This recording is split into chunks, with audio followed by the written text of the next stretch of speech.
ହେଲେ ଆମେ ଆଜି ତୃତୀୟ ଶ୍ରେଣୀର ଭଗ୍ନାଂଶ ବିଷୟରେ କିଛି ଧାରଣା ପାଇବା। ଭଗ୍ନାଂଶ ବିଷୟରେ କିଛି ଧାରଣା ପାଇବା ସେଇଟା ଗୋଟେ କ'ଣ ଜିନିଷ ଆମେ ଦ୍ୱିତୀୟ ଶ୍ରେଣୀରେ ମଧ୍ୟ କିଛି କିଛି ଧାରଣା ଆମେ ପାଇଛେ। ଆଜି ପୁନର୍ବାର ସେଇ ବିଷୟରେ ଇଏ କରିବା। ମୁଁ ଏଇଠି ଗୋଟେ ଚିତ୍ରଟିଏ କରୁଛି। ଏଇଟା ହେଉଛି ପିଲେ ଏଇଟା ହେଉଛି ପୂର୍ଣ୍ଣ ଚିତ୍ରଟେ। ଏଇଟା କୋଉ ଚିତ୍ର? ଏଇଟା ହେଉଛି ପୂର୍ଣ୍ଣ ଚିତ୍ର ବା एक चित्र बोली आम लिखि पारिबा। एटा होछि गोटिए एयाकू मु कोन कली देखो ए चित्र रे मु एमती सेही गोटिए चित्र से चित्र को मु कोन कली ना एमती लिखि अर्थात कोन हला ना दुई खंड कर दे। दुई खंड जत्ते बेले आमे गोटिए जिनिस को भांगुछु तार प्रत्येक अंश को नामकरण करिया कोन पड़िबो। से जो नामकरणटा को ही आमे पहुंचे भग्नांश। से नामकरण भितर गोटे गार पकड़े दुई खंड है। गोटे जिन को दुई खंड कले या ये एक कौन कहती एक कौन कहती एक कौन कह पिले प्रत्येक अंश को एक विभक्त दुई बा कौन कहुची ना गोटे जिनिसर दुई भागरू एक भाग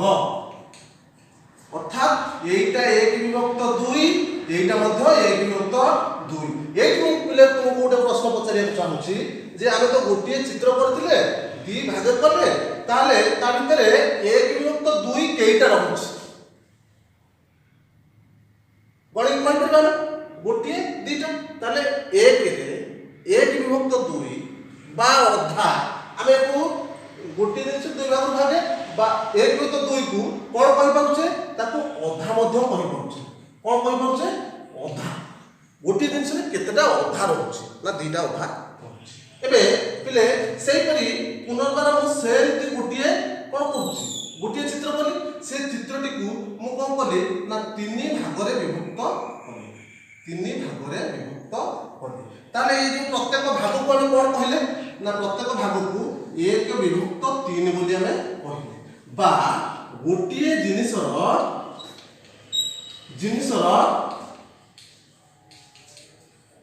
तीन भागरू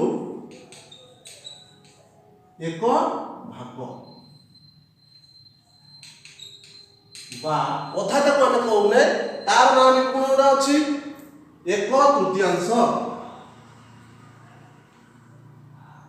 कौन एक तृतीयांश एक तृतीयांश अर्थात ताले एक रे दीटा एक अधा अछि एक रे ताले केतेटा एक विभक्त तीन बा एक तृतीयांश अछि ना तीनोटी अछि ताको प्रत्येक होचंती एक विभक्त तीन ये होछि एक विभक्त तीन एक विभक्त तीन ये भी मध्य एक विभक्त तीन। बुझेला पिले तुम बही रे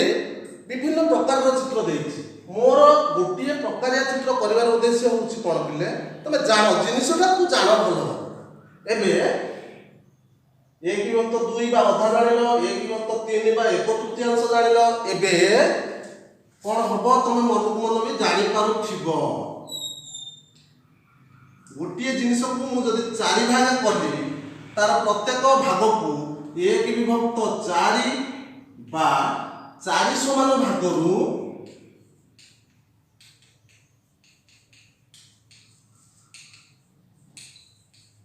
एक भाग ताको कोन कहउचे एक चतुर्थांश बा चौथ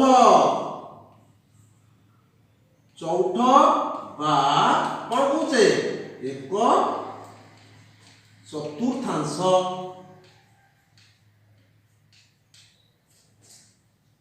एक चतुर्थांश अर्थात एक केतरा विभक्त रहबो कोन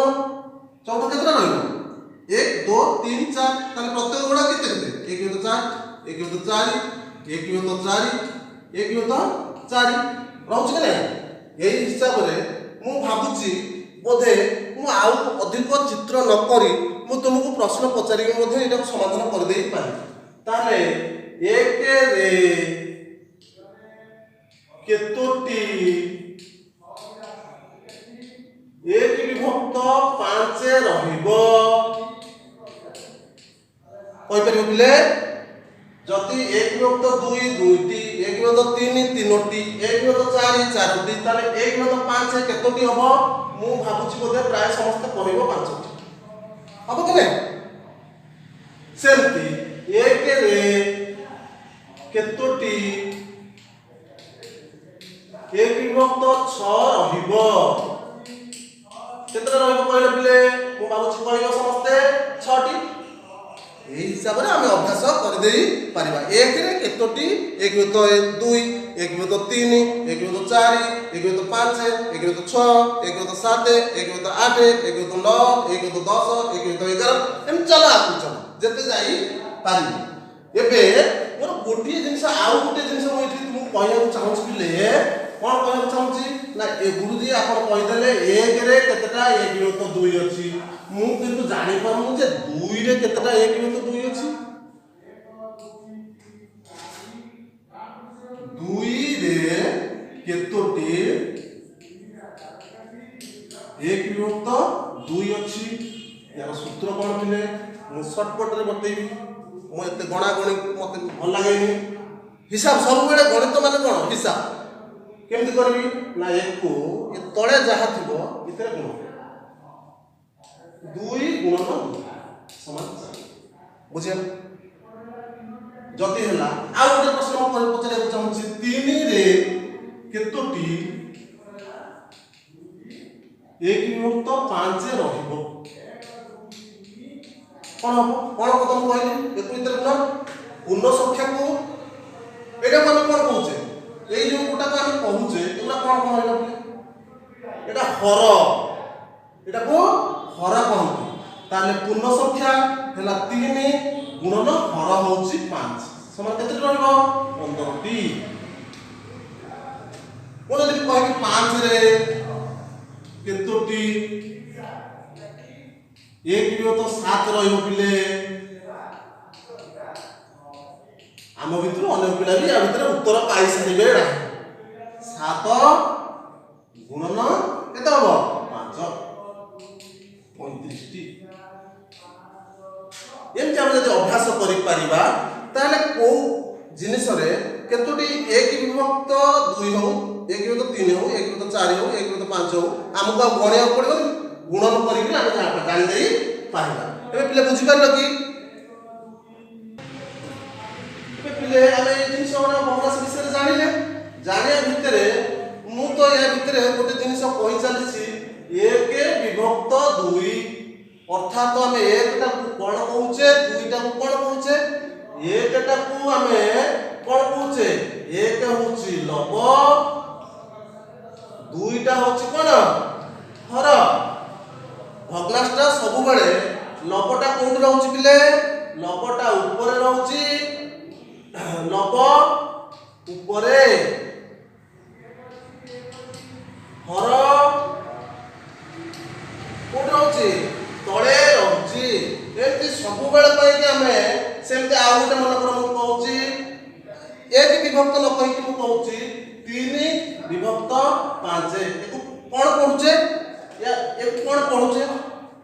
मन कर एक को हम जदी एक लिखुचे 2 की 2 लिखुचे 5 को 5 लिखुचे अंकर लिखुचे अक्षर लिखुचे एक को अक्षर रे हम कोन पढुचे ना 3 विभक्त 5 एया पढुचे विभक्त तळे होची जेति की भाग ऊपर होची जेति की भाग नेल एति की भग्नाश विषय रे एति की धारणा देली परवर्ती कालांश रे देखिया भग्नाशर आ अनेक प्रश्नर समाधान करिया को चेष्टा करिबा एबे एति की मन रखिबा बुझे लागिले धन्यवाद।